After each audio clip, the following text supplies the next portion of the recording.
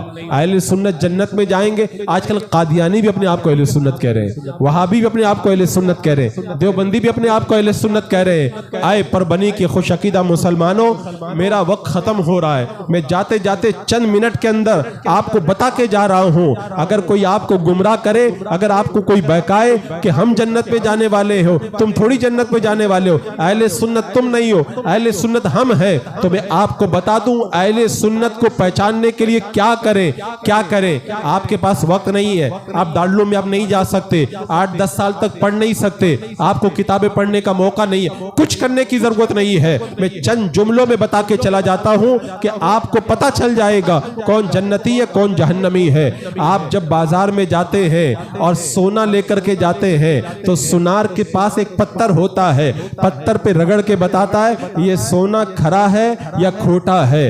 کھرا ہوتا ہے تو پتہ چل جاتا ہے، کھوٹا ہوتا ہے تو پتہ چل جاتا ہے۔ وہ 72 فرقے کہہ رہے ہیں ہم جنتی ہیں، ہم اہل سنت ہیں، ہم کہہ رہے ہیں ہم اہل سنت ہیں، ہم جنتی ہیں۔ اختلاف ہو گیا تو لاؤ وہ پارس پتھر لگاؤ، کسوٹی لگاؤ اور کسوٹی پہ رگڑ کر کے دیکھو تاکہ پتہ چل جائے سنی کون ہے غیر سنی کون ہے، جنتی کون ہے اور جہنمی کون ہے۔ پتھر کہاں سے لائے؟ میرے آقا نے وہ پتھر ہمیں دے دیا، کہا اگر پتہ لگانا ہو تو دیکھ لو، ما انا علیہ و اصحابی، جو میرے طریقے پر ہوگا اور میرے صحابہ کے طریقے پر ہوگا وہ جنتی ہے۔ اور پتہ کیسے لگائیں گے؟ صحابہ کا عقیدہ دیکھ لو، ہمارا عقیدہ دیکھ لو، ان 72 کا عقیدہ دیکھ لو، جس کا عقیدہ صحابہ کے عقیدے سے مل جائے وہ جنتی ہے، اور جس کا عقیدہ صحابہ کے عقیدے سے میچنگ نہ کرے سمجھ جاؤ کہ وہ جہنمی ہے۔ صحابہ کا عقیدہ کیا تھا؟ میرے آقا علم غیب جانتے ہیں، اللہ کے رسول کو پتہ ہے کل کیا ہونے والا ہے، بارش کب، کیا بتاؤں، مجھے 1 گھنٹہ اور چاہیے تب میں بتاؤں گا صحابہ کا عقیدہ کیا کیا تھا اور ہمارا عقیدہ کیا کیا ہے اور وہابیوں کا عقیدہ کیا کیا ہے۔ میرے آقا نے بتا دیا کل جھنڈا میں کسے دوں گا، اللہ فتح عطا فرمائے گا۔ میرے آقا نے بتا دیا قیامت سے پہلے بارش آئے گی، ایسا ایسا ہوگا۔ میرے آقا نے بتا دیا کہ فاطمہ کے پیٹ میں، میرے آقا نے بتا دیا کہ فاطمہ کے شکم میں بچہ ہے، ام فضل، وہ تمہاری گود کے اندر دیا جائے گا، وہ کل ہونے والا غیب کا علم میرے آقا نے بتا دیا۔ اور وہابی کہتے ہیں نبی کو دیوار کے پیچھے کا علم نہیں، جو صحابہ کا عقیدہ تھا علم غیب ہے میرے آقا کو، وہی عقیدہ ہمارا ہے۔ اور وہابی کہتے ہیں نبی غیب کی بات نہیں جانتے، تو پتہ چلا ہمارا عقیدہ صحابہ کے عقیدے سے میچنگ کرتا ہے، ہم جنتی ہیں، ہم اہل سنت و جماعت ہے۔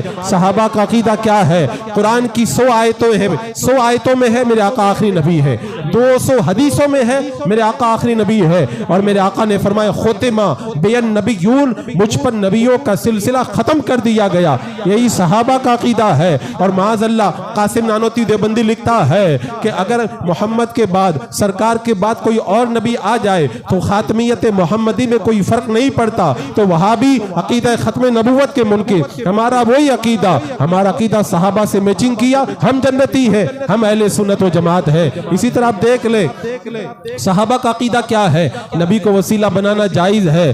صحابہ کو کچھ بھی ہوتا تھا میرے آقا کو وسیلہ بناتے تھے، نابینا آئے تھے نا، میرے آقا نے کہا تھا میرے وسیلے سے دعا کرو، انہوں نے حضور کے وسیلے سے دعا کی، صحابہ کہتے ہیں گیا تو نابینا تھا، میرے آقا کے وسیلے سے دعا کی، جب واپس آیا اللہ نے آنکھوں کی روشنی عطا فرما دی۔ تو جو صحابہ کا عقیدہ تھا ہمارا بھی وہی عقیدہ ہے، بے وسیلہ نجدیو ہرگز خدا ملتا نہیں، وصل مولا چاہتے ہو تو وسیلہ ڈھونڈ لو، بے وسیلہ ہرگز خدا ملتا نہیں۔ وہابی نبی کے وسیلہ بنانے کا انکار کرتے ہیں، اسے شرک و بدعت قرار دیتے ہیں۔ تو جو صحابہ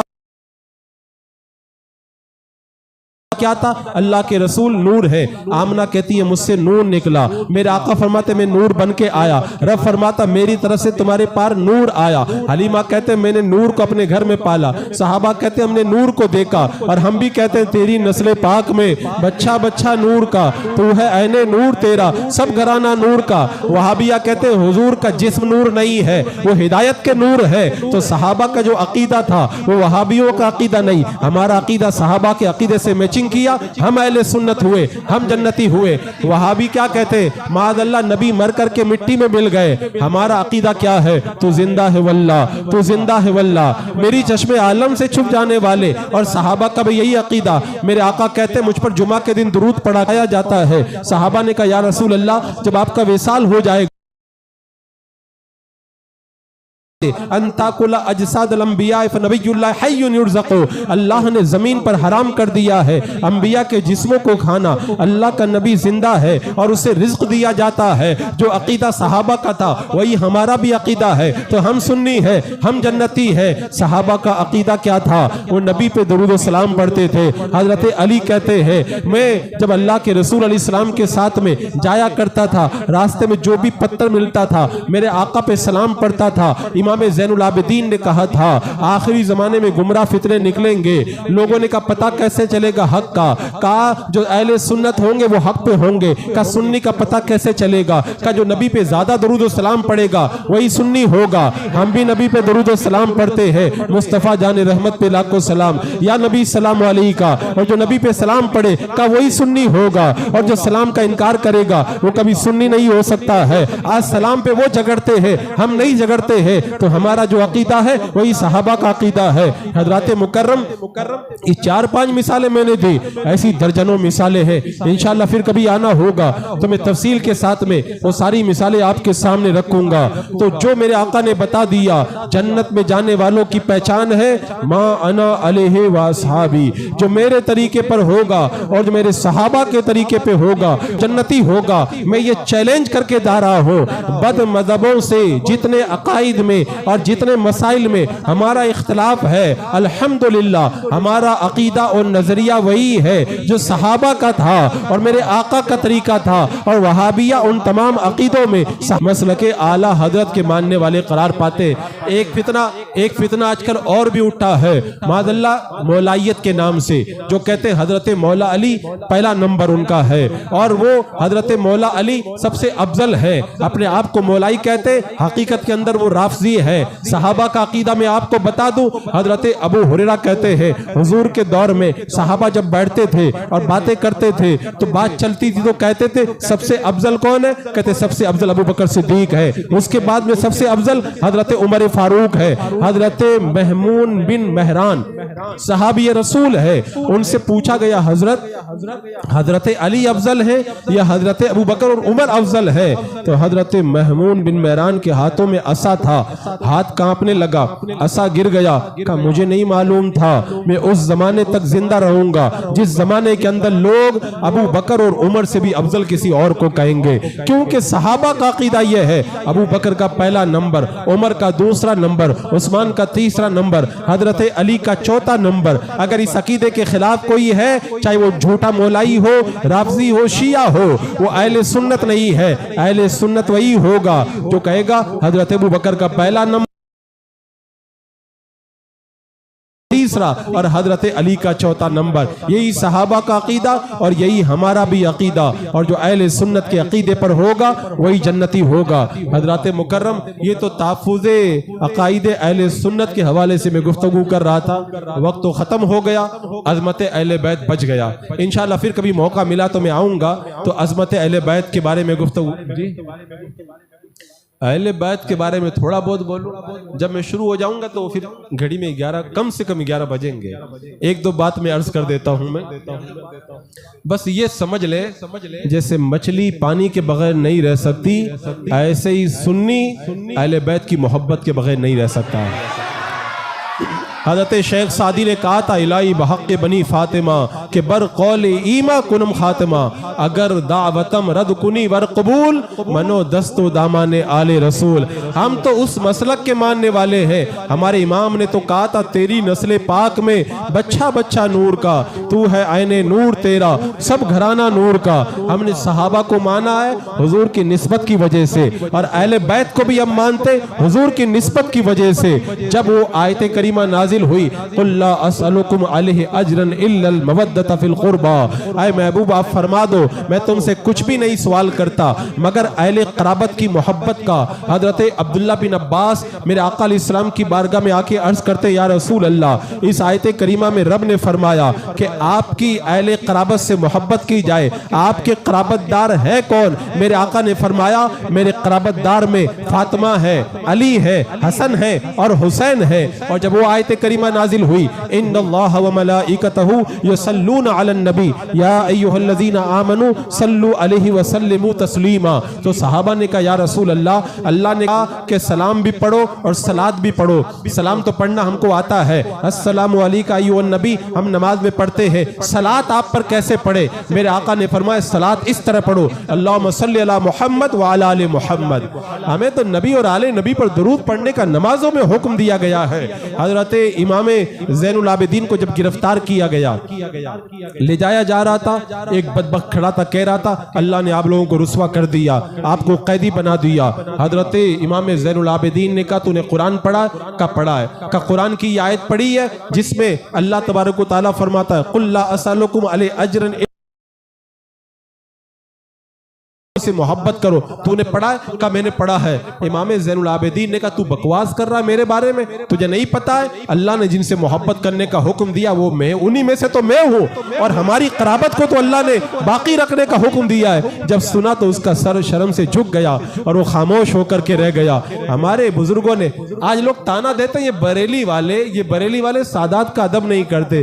میں کہتا ہوں اہل بیت کا دو ادب ہمیں بریلی کے اماموں نے سکھایا، وہ کون سکھائے گا؟ میں نے پوری تقریر اس بات پر کی ہے کہ بریلی والے سادات سے کیسے محبت کرتے ہیں، اس کو آپ جا کر کے سن کے دیکھ لیں۔ حضور تاج الشریعہ رحمت اللہ تعالی علیہ کے وصال کا جب وقت آیا، 1 یا 2 دن پہلے کی بات ہے، آپ ہاسپٹل میں ایڈمٹ تھے، کسی نے فون کیا کہ حضور تاج الشریعہ سے بات کرنی ہے، تو جو آپ کے خادم تھے انہوں نے حضور تاج الشریعہ کو فون ہاتھ میں دے کر کے کہا حضور بمبئی سے سید صاحب کا فون ہے، آپ سے بات کرنا چاہتے۔ حضور تاج الشریعہ نے فرمایا آل رسول سید کہاں سید صاحب ہے؟ آپ لوگوں نے مسئلہ سنا ہوگا نا، وہ پھیلا کر کے قرآن پڑھنا یہ قرآن کی بے ادبی ہے۔ حضور تاج الشریعہ نے بتا دیا جب پاؤں پھیلا کر کے قرآن پڑھنا قرآن کی بے ادبی ہے تو سیدوں سے گفتگو کرتے وقت پاؤں پھیلانا وہ تب بھی اس سے بات کرے تو ادب کا تقاضا یہ ہے اپنے پاؤں کو سمیٹ لے۔ اس لیے کہ بریلی کے امام نے کہہ دیا ہے کہ میرے آقا علیہ السلام کی اہل بیت سے پیار کرنا یہ اہل سنت کا طریقہ ہے، اہل سنت کا طریقہ ہے۔ ان کے اصحاب و عطرت پہ لاکھوں سلام کا نعرہ ہمارے امام نے عطا فرمایا۔ انشاءاللہ پھر کبھی وقت ملا تو اہل بیت کی شان بیان کروں گا۔ اللہ رب قدیر ہمیں اپنے تمام محبوبوں سے پیار کرنے کی توفیق عطا فرمائے۔ استغفر اللہ ربی من کل ذنب و اتوب الیہ۔ السلام علیکم۔